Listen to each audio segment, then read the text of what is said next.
Ce reportage vous est proposé par le Salon, fête de la création et reprise d'entreprise.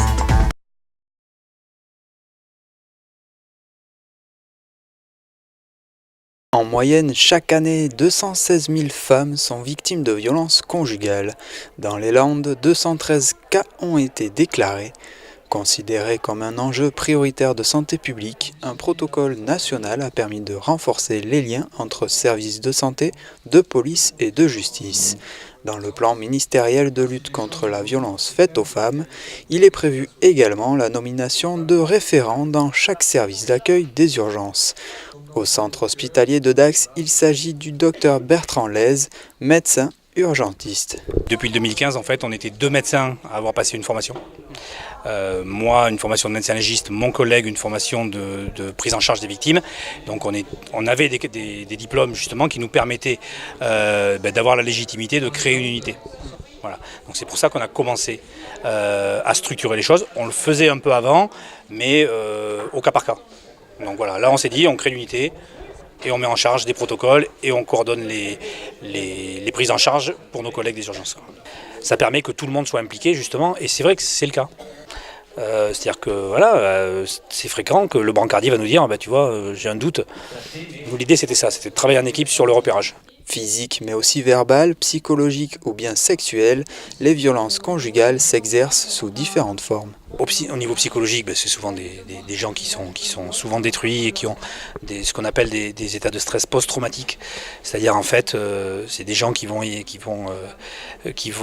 être paralysés, qui vont refuser d'aller sur les endroits où ils ont subi des violences. Enfin, psychologiquement, c'est souvent une atteinte qui va perdurer dans le temps.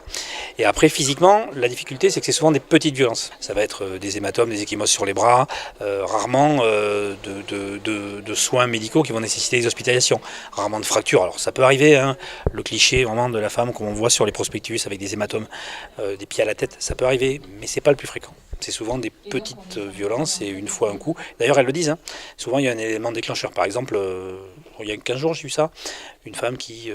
je viens porter plainte parce que là il a menacé les enfants. Mais c'est quoi la différence avec d'habitude ?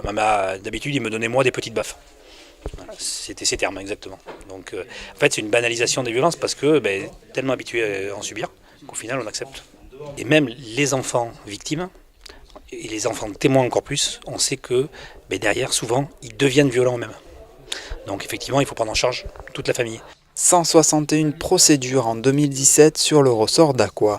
Quelles sont finalement les peines encourues pour les auteurs et quelles sont les protections apportées auprès des victimes ? Les peines encourues sont en fonction de l'infraction qui est poursuivie, de l'infraction qui est commise. C'est-à-dire qu'en matière de violences volontaires, les violences volontaires classiques, dirais-je, sont punies de 3 ans d'emprisonnement. Avec une circonstance aggravante, on passe à 5 ans. Lorsqu'on est en présence d'agression sexuelle, on passe de 5 ans à 7 ans avec la circonstance aggravante du conjoint. Et en matière de viol, on passe de 15 ans à 20 ans.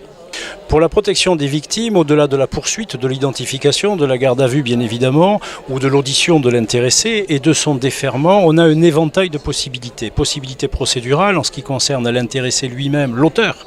On peut le poursuivre avec un déferment, une comparution immédiate ou une comparution sur procès verbal, avec un contrôle judiciaire ou une incarcération selon la gravité des faits ou le risque de réitération, mais aussi des mesures de protection de la victime elle-même, c'est-à-dire la mise à l'écart et l'éviction du conjoint violent. Ce peut être la fourniture d'un appartement, soit pour la victime, soit pour l'éviction du conjoint et son écartement. Ce peut être la saisine du juge aux affaires familiales pour obtenir une ordonnance d'éloignement. Et ça peut être aussi le téléphone grave danger qui a été mis en place dans le département, c'est-à-dire la victime détient un téléphone avec un seul numéro, c'est-à-dire un